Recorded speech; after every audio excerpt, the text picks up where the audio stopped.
Bueno, es un gusto poder participar en este proceso eh, impulsado por RAI. Estoy muy agradecido por la invitación a contribuir con este proceso de formación a periodistas en investigación ambiental. Me presento, soy Marco Antonio Gandarillas y llevo algunos años trabajando sobre estos asuntos.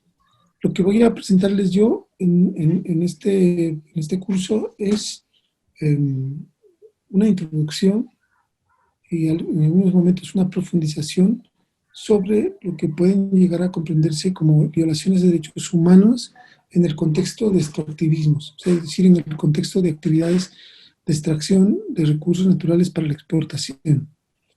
Entonces, el contenido que vamos a llevar básicamente son los siguientes.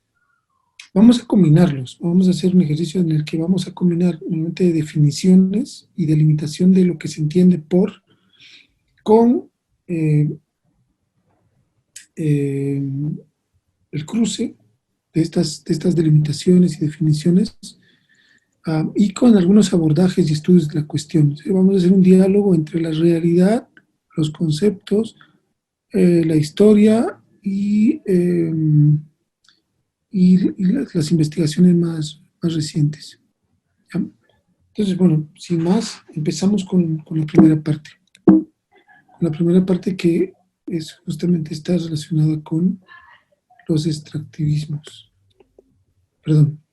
Um, para ir al tema conceptual, es importante el tema conceptual porque nos ayuda a precisar a qué nos estamos refiriendo exactamente, ¿no?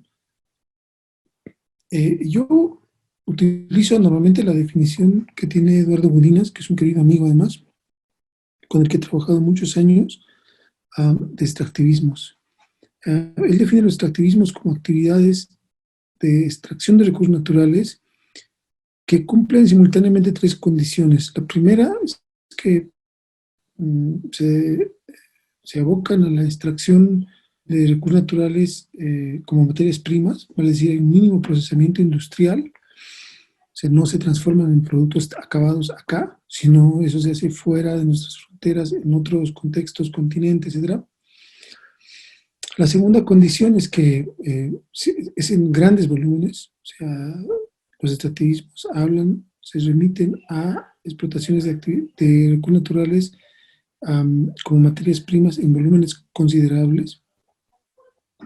Eh, para el extranjero, o sea, son recursos que se van afuera siempre, o sea, no se usan nacionalmente, se usan muy poco nacionalmente, y finalmente que tienen unos grandes impactos ambientales. O sea, y por grandes impactos ambientales se refiere concretamente a una alta ecotoxicidad.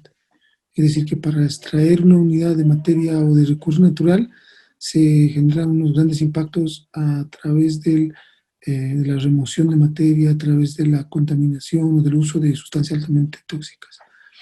Entonces, los extractivismos cumplen esas tres funciones. O sea, no toda extracción de recursos naturales es extractivismo para Eduardo Budinas. Eh, y en efecto, cuando uno analiza ya en concreto algunas actividades de extracción que cumplen estas condiciones en nuestros países, en particular en Bolivia, vemos que se cumplen casi cabalmente, ¿no? Eh, Aquí en esta diapositiva yo les estoy mostrando algunas actividades extractivas en la región andina. Como ven en el mapa, o sea, son algunas actividades representadas gráficamente por la expansión territorial de los derechos de explotación o de aprovechamiento. Los que están marcados voy a dejar usar mi puntero, los que están marcados en amarillo en el caso de Bolivia, por ejemplo, son derechos de áreas, superficies de explotación hidrocarburífera, áreas de interés hidrocarburífero, y los que están marcados en negro en todo el mapa son de explotación o de aprovechamiento minero, o sea, concesiones.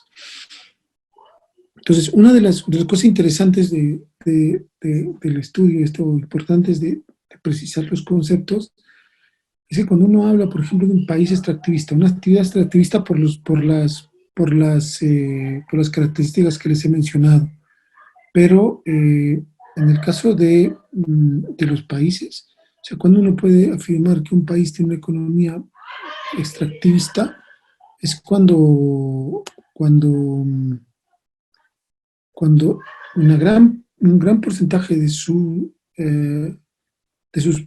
exportaciones se comprometen en productos primarios. Entonces, si fijan el cuadro de la parte derecha, ¿no? Eh, lo que vemos en este cuadro es que, por ejemplo, Venezuela tiene 95.5% de sus exportaciones en productos primarios. Y eso significa que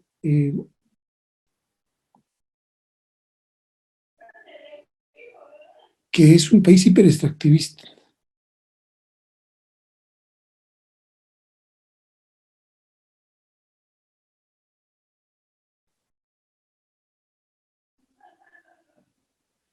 Bolivia, por otro lado, tiene un porcentaje similar de 95.1%, Ecuador del 91%, Paraguay del 91%, Perú del 88%, Chile del 86%, Colombia del 83%, Uruguay del 76%, Argentina del 68%, y así. Entonces tenemos que casi todos los países de América del Sur son países altamente dependientes de los extractivismos, ¿no? En muchos casos es un solo producto, o sea, un solo recurso natural que acapara gran parte de estos productos de exportación. Por ejemplo, en Venezuela el petróleo, en Bolivia el gas natural, en Ecuador también el petróleo, etcétera, ¿no? En Paraguay la soya, en Perú los minerales, ¿no? En Chile igual el cobre, etcétera. Entonces, tenemos estas dos cuestiones que exactamente eh,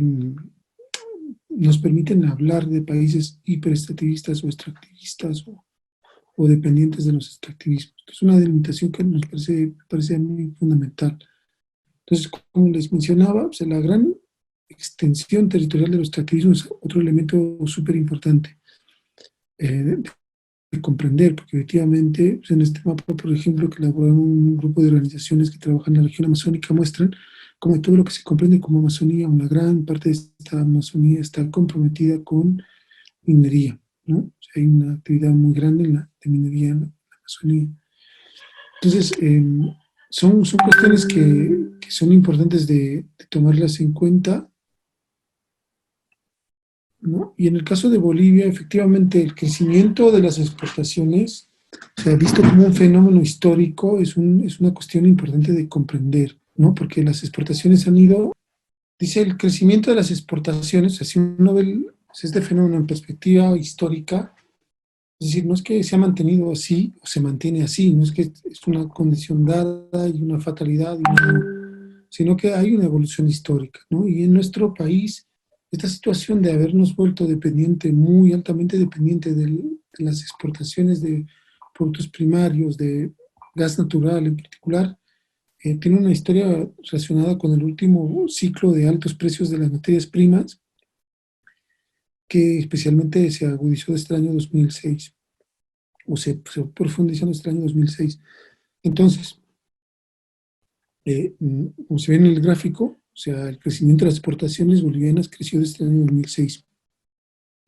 Y el porcentaje de los recursos naturales en esas exportaciones creció justamente en ese periodo. O sea, en el gráfico que se muestra ahí de Bolivia, entre el 99 y el 2012, efectivamente hubo un significativo incremento de la participación de las exportaciones de los recursos naturales primarios, o sea, de materias primas, en las exportaciones. Entonces pasamos de un 61.8% de presencia de recursos naturales en las exportaciones a 95.1%.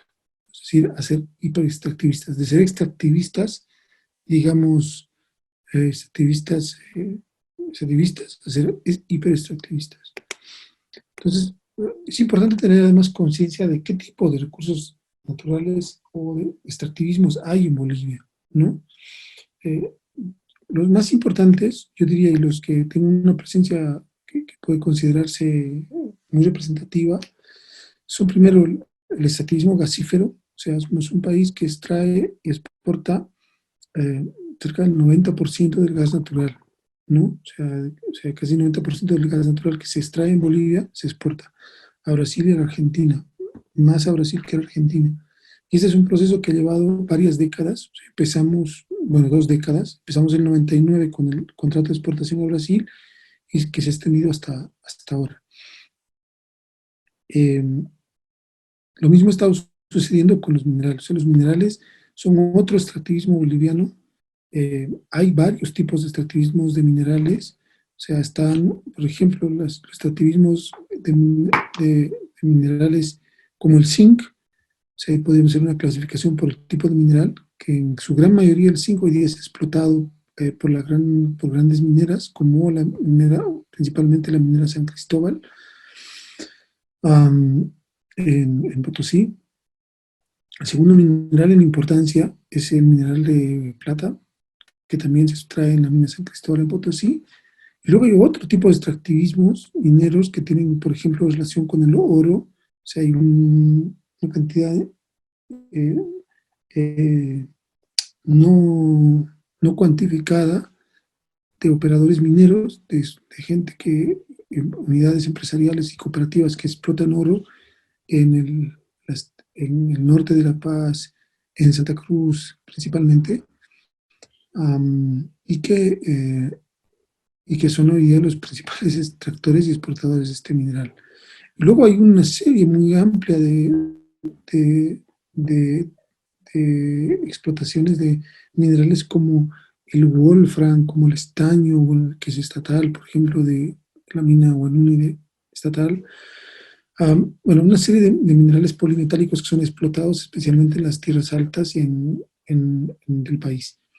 Y hay otros minerales, denominados minerales raros, que son explotados por diferentes tipos de unidades empresariales, mineras, cooperativas, etcétera, en las tierras bajas, en Santa Cruz en particular.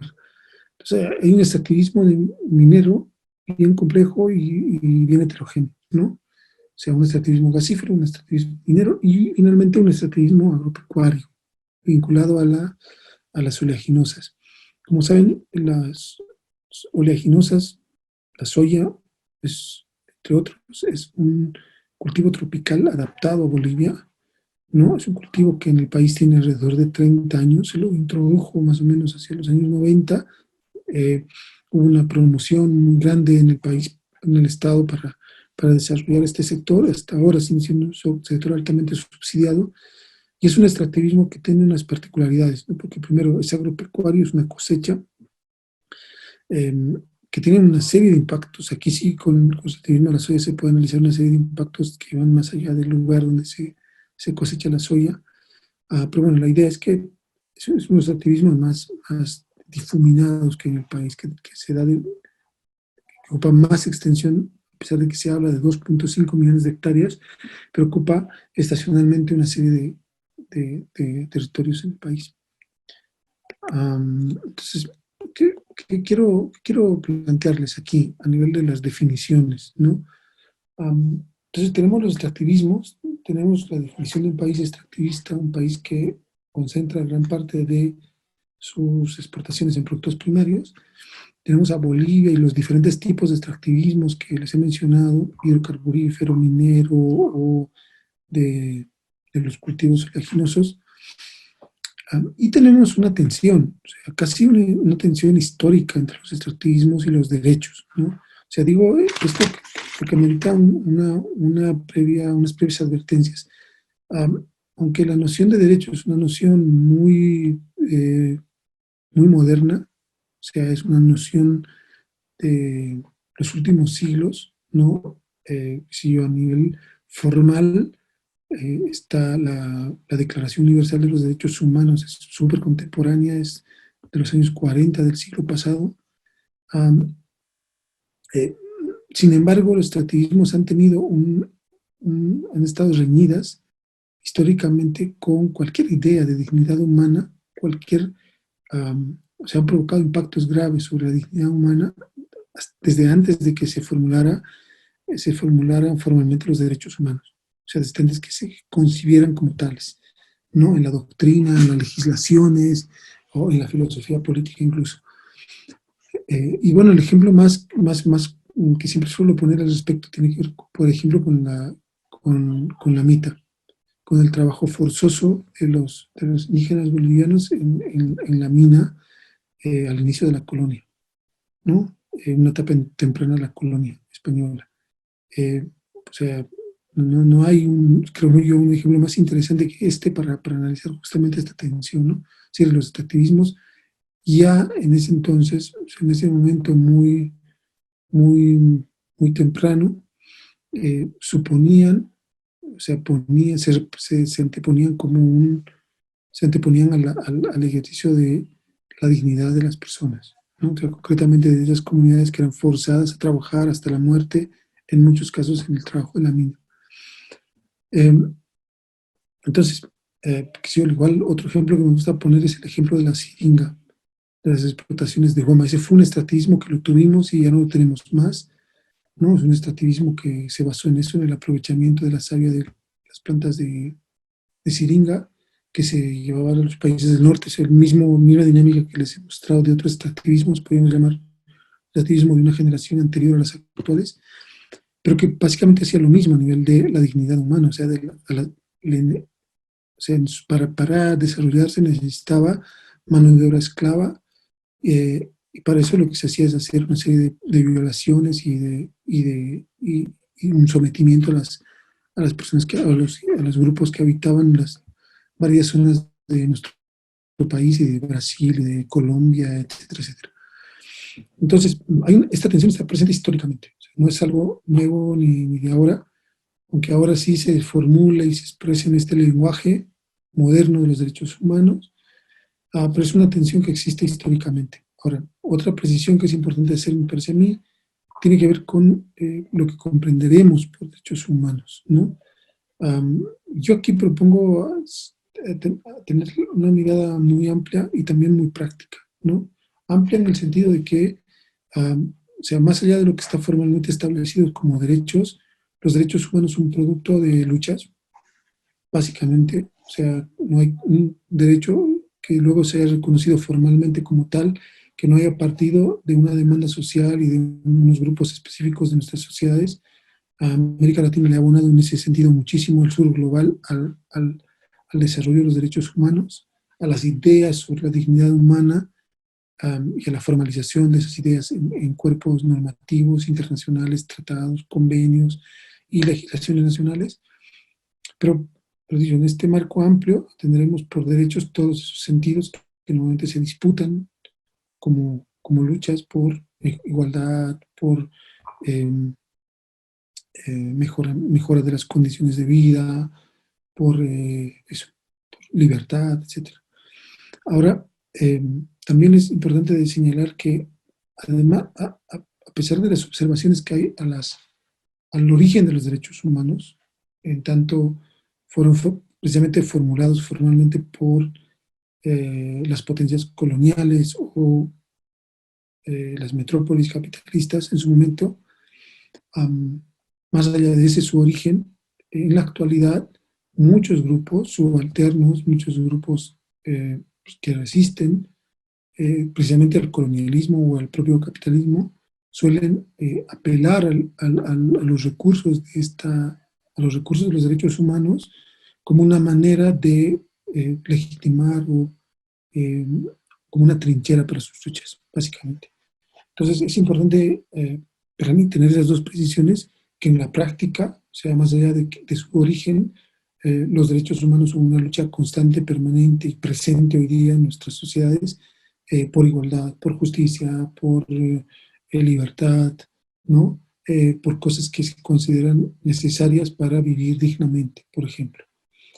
Entonces, haciendo esas dos aclaraciones, es bueno volver a lo que señalaba, es decir, que los extractivismos entran en tensión con los derechos, con estas ideas, con estas prácticas de las personas en su desarrollo personal y en su desarrollo colectivo. Entran en colisión y hay muchas maneras de mirar esto. Una beta que les propongo de análisis, o sea, y aquí haciendo esa combinación entre lo conceptual y la investigación y el cómo se observa estos fenómenos que pueden aparentemente parecer teóricos, ¿no? O abstractos, es justamente una condicionalidad de la política económica hacia las políticas, ¿no?, ambientales y de derechos humanos, ¿no? Entonces, una cuestión importante para nuestro país, un marco histórico importante para nuestro país, tiene que ver con entender que eh, la política económica, por lo general, en nuestro país y en otros países extractivistas, y más los hiperextractivistas, tiende a condicionar a la política ambiental y a las políticas de derechos humanos. O sea, tiende a desproteger a las personas y a la naturaleza, básicamente, la política económica. Y entonces, por ejemplo, en los años 90, una cosa muy interesante, es un tiempo, los años 90, en el que se promueven unas ciertas políticas para hacernos más extractivistas. Resultados los veremos más adelante, ¿no? En el año 2099, cuando empezamos a ser grandemente exportadores de gas natural, ¿no?, de la mano de compañías extranjeras o para países con compañías presentes en el país, como la brasilera Petrobras. Pero es importante entender que cuando se hace eso, lo que se hace es en realidad un solapamiento y una sobreposición de las normas y los derechos o las políticas económicas sobre las políticas ambientales y de protección de las personas, de derechos humanos.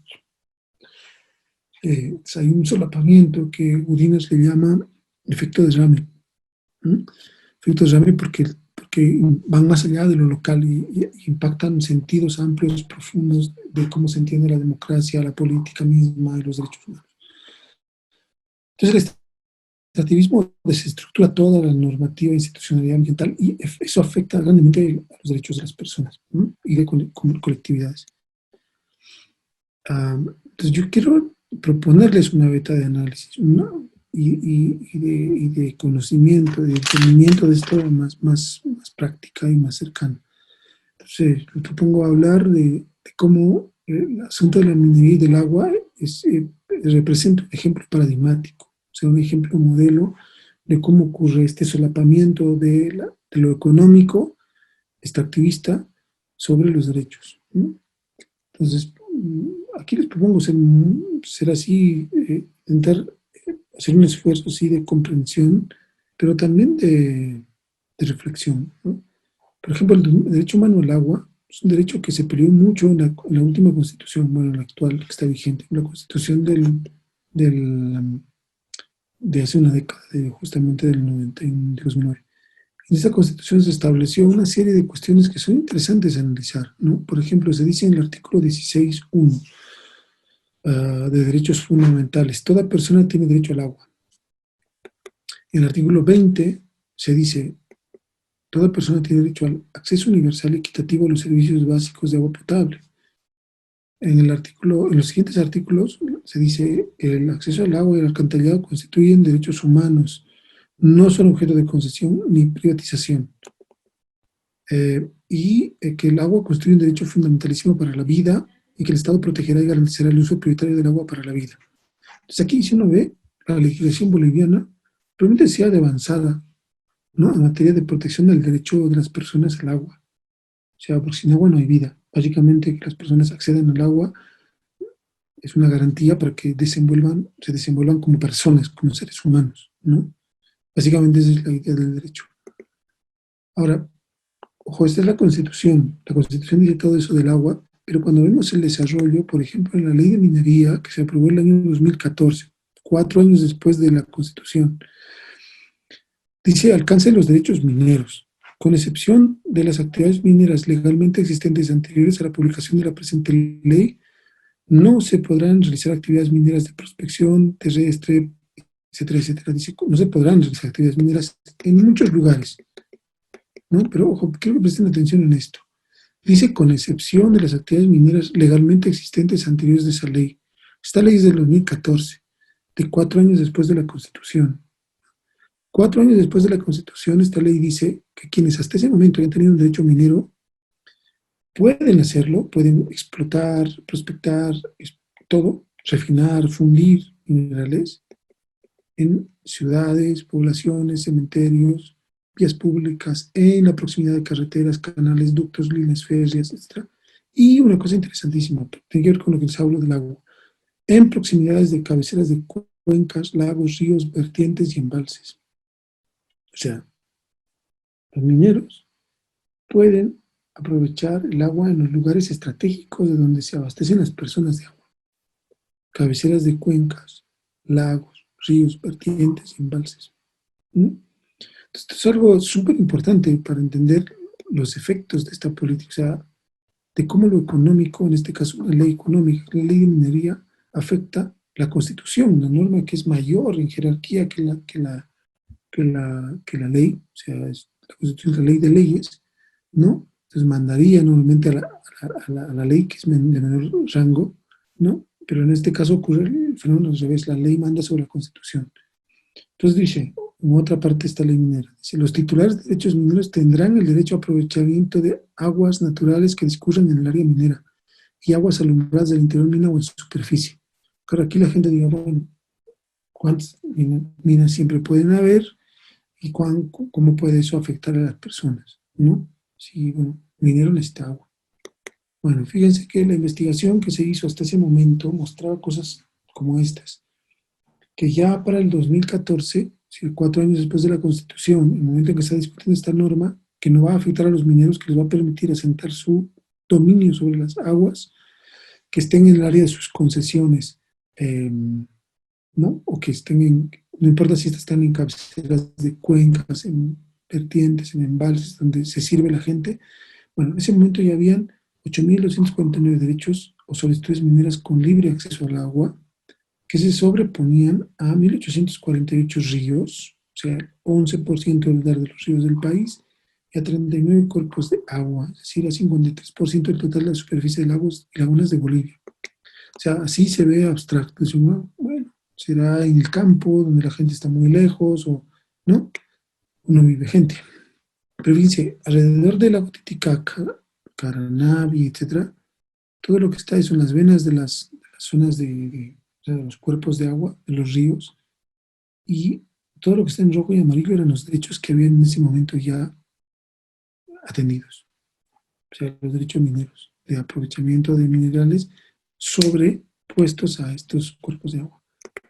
Lo mismo en el norte de Bolivia, en la Amazonía, sobre el río Orton, lo mismo en Santa Cruz. Aquí está San Ignacio de Velasco, que se quemó el año pasado, que ahora está también con problemas de incendios. Bueno, alrededor de los cuerpos de agua, lo mismo, derechos mineros.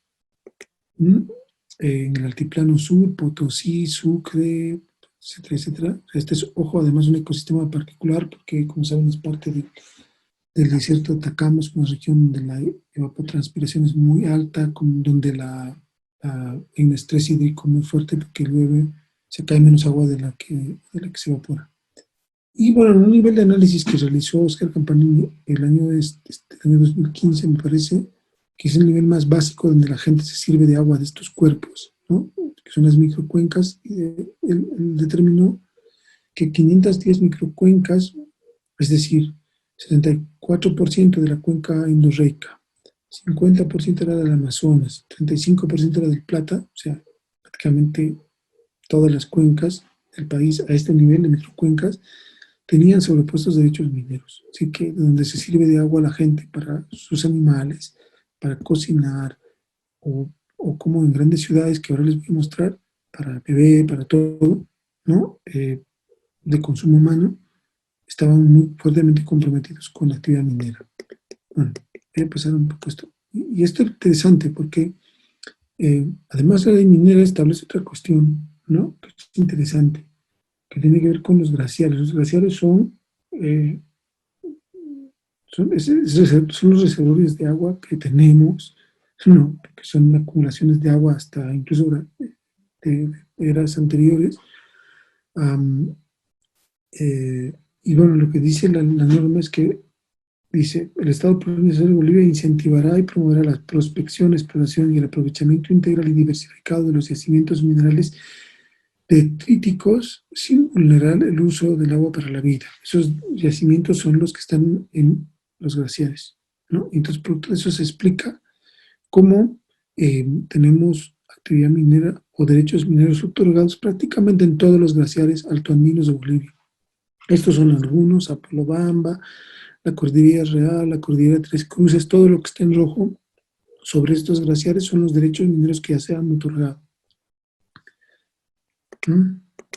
Por ejemplo, el Illimani está a la parte izquierda, ¿no? El Illimani tiene, además de Bolsa Negra, que ahora está en las noticias porque hay un conflicto con una cooperativa que se llama Bolsa Negra, que hace desde hace muchas décadas hace explotación de wolfram en el Illimani. Bueno, ahora tiene derechos otros también a explotar, incluso una empresa china. Y, por ejemplo, el Murugata también tiene derechos ahí que se muestran en el mapa. ¿Mm? Entonces, una cosa que ahora sí vamos explorando y desentrañando esta cuestión de los derechos humanos y los extractivismos, como les decía, una pequeña norma, la ley minera, una pequeña disposición, más bien, como es este artículo de que se permite actividades en cabeceras de cuenca, puede tener unos efectos desencadenantes muy fuertes sobre los derechos humanos de las personas, ¿no? Y este es un ejemplo que les quiero dar. Eh, bueno, se permite en Bolivia hacer minería en las cabeceras de cuencas. Bueno, en las cabeceras de cuencas, por ejemplo, de La Paz, de la ciudad más grande, sede de gobierno de Bolivia, ¿qué tenemos? Tenemos que hay presas, presas de donde se abastece de agua a la ciudad. ¿Mm? Aquí concretamente tenemos la represa de Incachaca, la represa de Jampaturi, la represa de Juan Cota. Bueno, concretamente dos, la de Incachaca, tiene el problema que alrededor de ella hay minas o antiguas que tienen pasivos mineros o nuevas, ¿m? Que han estado en operación estos últimos años. Bueno, problemas. Los dos sistemas de producción de agua potable doméstico de La Paz son Milluni y Incachaca, ¿no? Por ejemplo, Milluni abastece a 194.000 habitantes. La última vez que se contó, ahora probablemente sea más. Y la de Incachaca abastece a 218.000 habitantes. La dimensión de este impacto en las personas, o sea, es bastante grande, ¿no? ¿Qué tenemos? Que un análisis que se hizo de la calidad del agua de esta represa mostraba que había metales pesados presentes en el drenaje ácido de los socavones de las minas del agua que llegaba a esta represa, ¿no? Se tenía arsénico, por ejemplo, primero de aquí. Se tenía cadmio, cobre, manganeso, fierro, bueno, una serie de metales pesados en valores por encima de los límites permitidos estaban siendo depositados en las aguas de esta represa. Problema, dice el informe, ojo, es un informe que le hizo la Contraloría el año 2013, la actividad minera identificada en la zona genera importante impacto ambiental negativo en la cuenca, en el cuerpo de agua, pues la deposición de descargas con elevadas concentraciones de elementos, dice, con elevadas concentraciones de elementos potencialmente tóxicos insolubles, genera que estos sean arrastrados y depositados a lo largo del lecho del río durante su curso, llegando a las zonas de actividad agrícola donde, eh, donde, eh, donde sedimentan tanto en los suelos como en los productos en los que se ha identificado la presencia de estos elementos. Entonces, en el estudio identifican que una serie de productos, ¿no? Lechuga, remolacha, maíz, lechuga, papa, tomate, tienen arsénico, ¿no? Por encima del límite máximo permitido, ¿no? Es decir, están contaminados, básicamente, ¿no? Entonces, de acuerdo con la OMS, la mayor amenaza para la salud pública reside en la utilización de agua contaminada para beber, preparar alimentos y regar cultivos alimentarios. Dice la OMS, la exposición prolongada al arsénico a través del consumo de agua y alimentos contaminados puede causar cáncer y lesiones cutáneas. También se ha asociado a problemas de desarrollo, enfermedades cardiovasculares, neurotoxicidad y diabetes. Básicamente mata, que si quiere, es arsénico, que es uno de los metales pesados que están presentes en los cultivos de las aguas con las que se riega y después de esas represas, tienen problemas graves de contaminación, o sea, afectan severamente el derecho a la salud de las personas.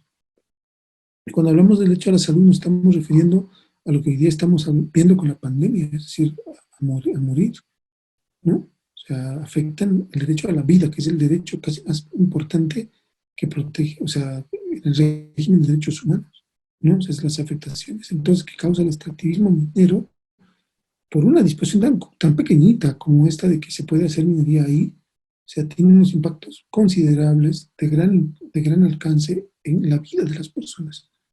¿Mm?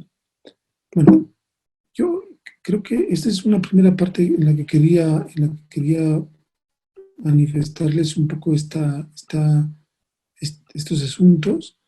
Yo, ahora vamos a tener la segunda sesión, donde vamos a profundizar en otros elementos.